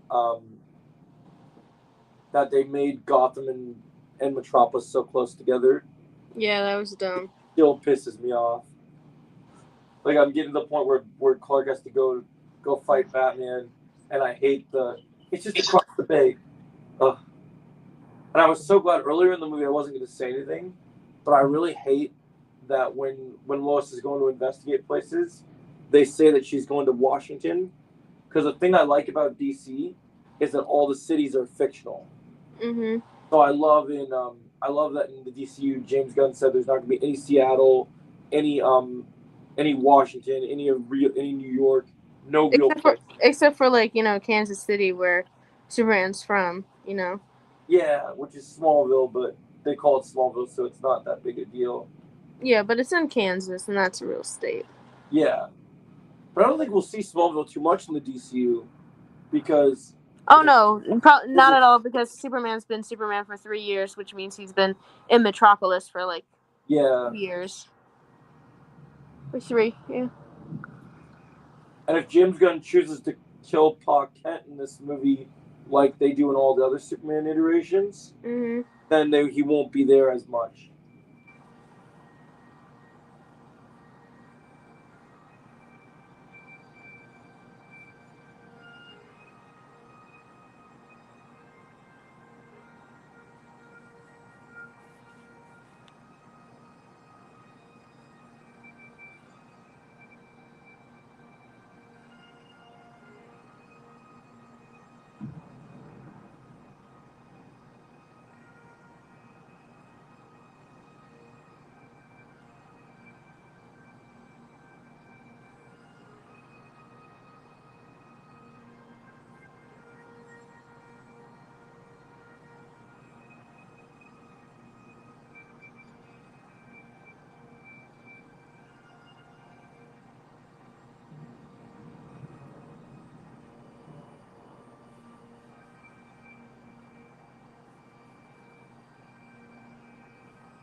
The dead shall live. My slain shall rise again. Awake and see, ye that dwell in dust. For thy dew is like a dew of the morning, and the earth shall give birth to her dead.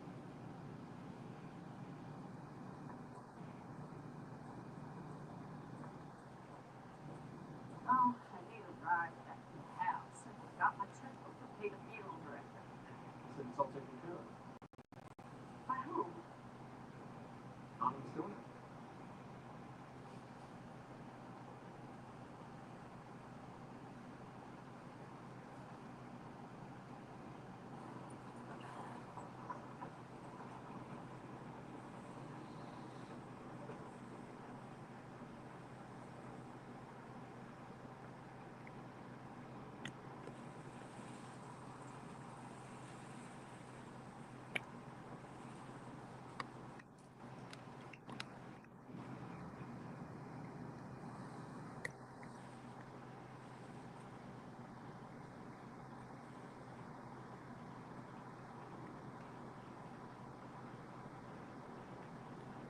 Oh, circus is back. He's turning empty bottles. I don't know how to honor him, except as a soldier. I failed him. Life. I won't fail him again. Oh, I love the shot in the rain. Hope we find the other side too. Perhaps they don't want to be found. They will.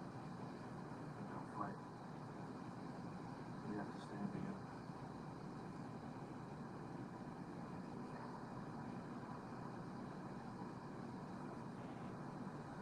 $100 years ago, I walked away from the car. sensory patterns. Many made a world where it's going to be further than us.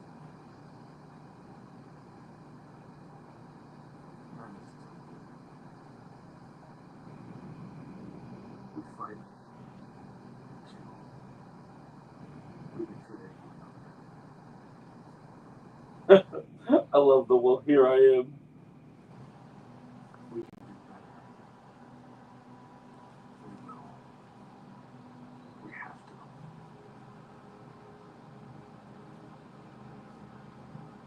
The smile when he does that trick. Oh my gosh.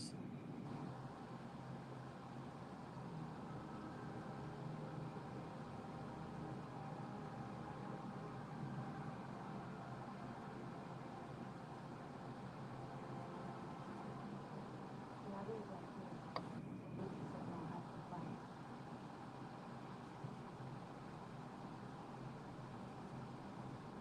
Just a few.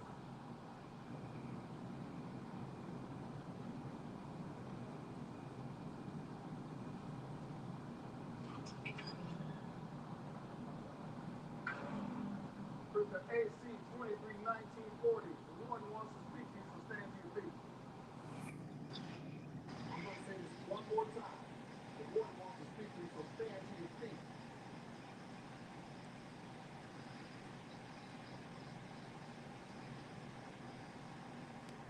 Turn around and face the wall. Place your forehead against the wall. Put your hands behind your back. So I can come in and straight.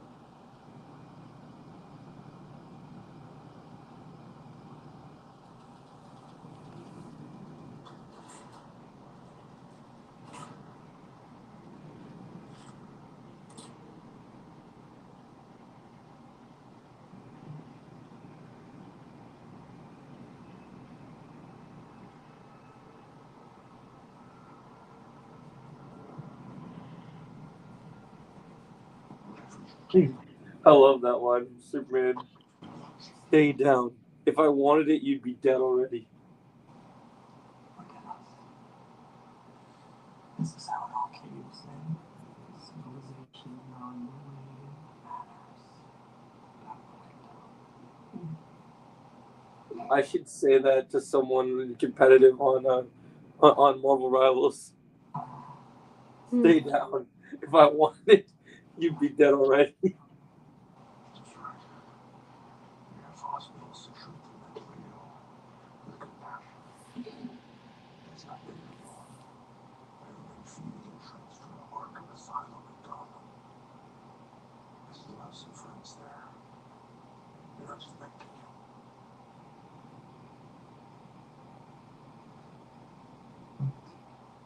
The plan is already been done. And they've heard it. But in the dark, among the stars,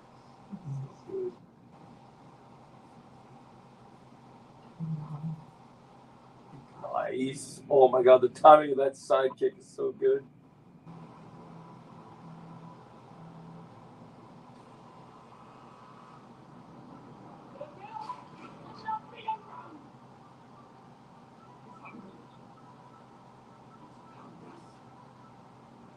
He's coming!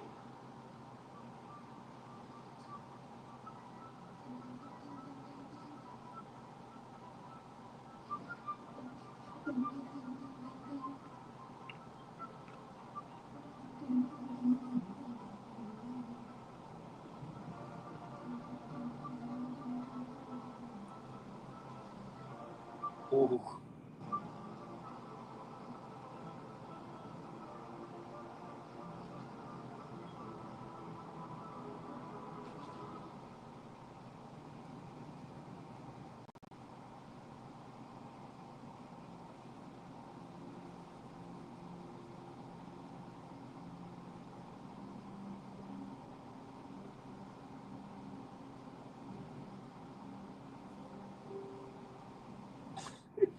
I love this scene where Batman's punching the shit out of Superman, and he starts noticing that Superman's face just gets harder, like that his punches aren't working anymore, and Batman's face when he realizes it's hilarious. Mhm. And then Superman just looks at him like, "You're dead."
I realized the reason that this Ultimate Cut was even made in the first place is because the warehouse fight, there's a more brutal version just because of that. Like, if you notice, there's a shot. I thought it was kind of funny because they announced this as rated R, but there's just this one scene in the warehouse fight where the box hits a guy in the head, and it just slightly shows more blood than the theatrical cut. So, like, I remember I joked about this movie. Is this like, yeah, the Ultimate Cut is rated R because it's basically rated R adjacent, where it's slightly rated R.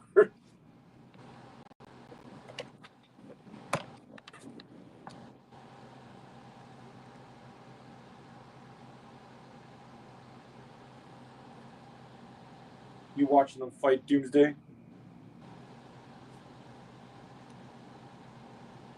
Or are you done now? I'm done with the movie. Nice. So you're just waiting for Ninja? Ninja? Yeah. We're not gonna watch Batman Ninja with us? Oh, I think I'll watch that, but maybe off stream because my phone is at a low percentage. Oh, I understand. So, and it's getting late for me.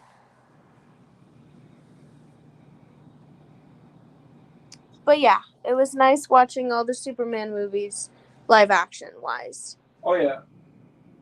Yeah. Same here.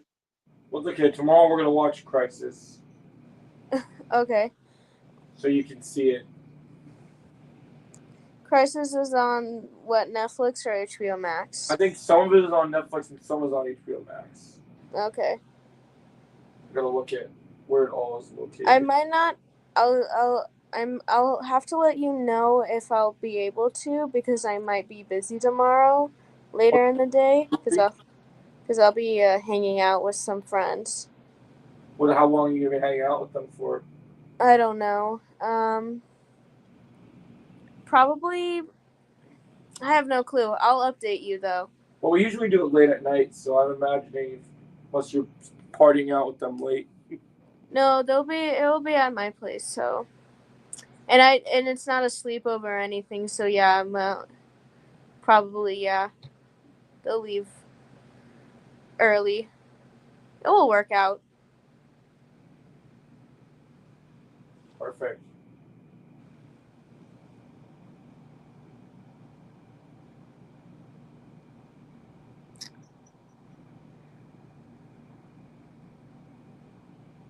But yeah, I think I'm gonna head out now. No worries. Go ahead.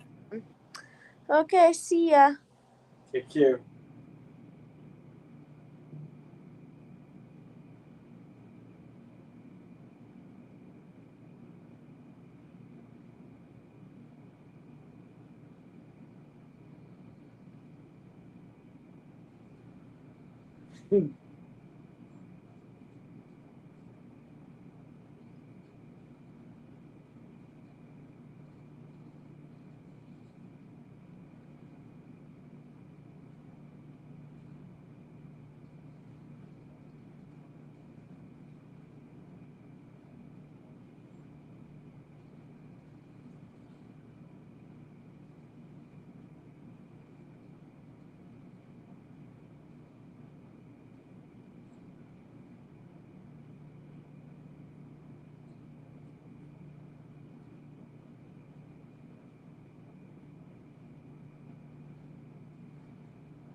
And that guy with the gun looks like Han.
That's hilarious.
Crap.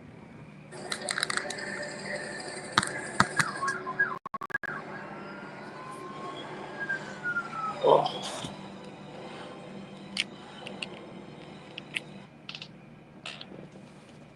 Ooh.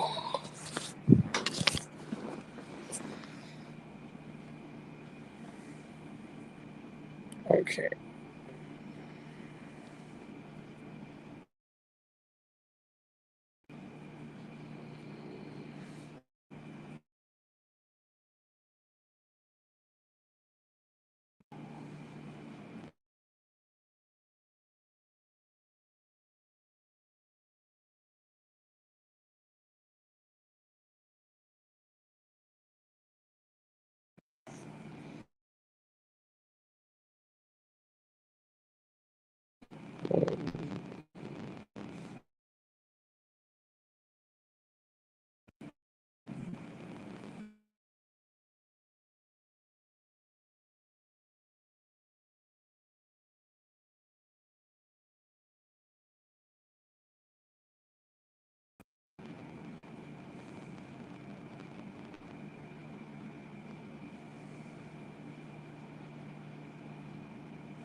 All right.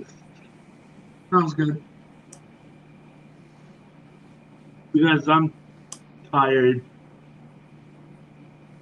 myself.